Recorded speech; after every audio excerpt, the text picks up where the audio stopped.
There being no further matters at this stage, this pre-trial conference is hereby concluded. Formal nang natapos o terminated na kagabi June 25 ang pre-trial conference matapos makumpleto ang pagmamarka ng mga ebidensyang may kaugnayan sa articles of impeachment laban kay Vice President Sara Duterte.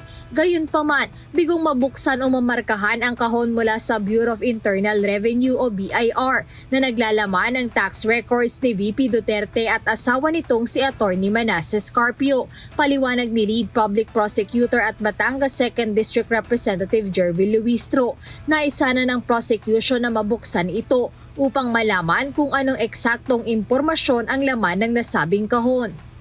This is very relevant because we will be able to know, to present before the impeachment court, the lawful personal income of the respondent and the spouse, no? And by knowing their lawful income, baka ma-justify nila yung mga acquisitions which will be seen also in the other documents of the prosecution, no? Ngunit mariin umanong tumutol ang defense sa pagbubukas at maging sa pagmamarka ng selyadong kahon sa katwirang ito ay paglabag sa due process. But nevertheless, the defense registered their vehement objection to the opening. They invoked due process kahit wala namang nalalabag na karapatan dito because this is just a marking of exhibit. Ako'y nagtataka kung ano kayang nakakatakot dun sa pagmamarka ng sealed box.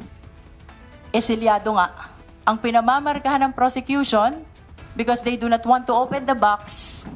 Dahil dito ayon kay Representative Luistro, nasa kamay na ng impeachment court ang desisyon kung bubuksan ang nabanggit na BIR box para sa impeachment trial. Ang pinamamarkahan na lang is yung sealed box.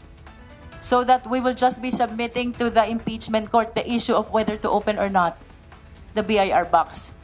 But sadly, they opposed the opening of the BIR box. They opposed as well the marking of the sealed BIR box.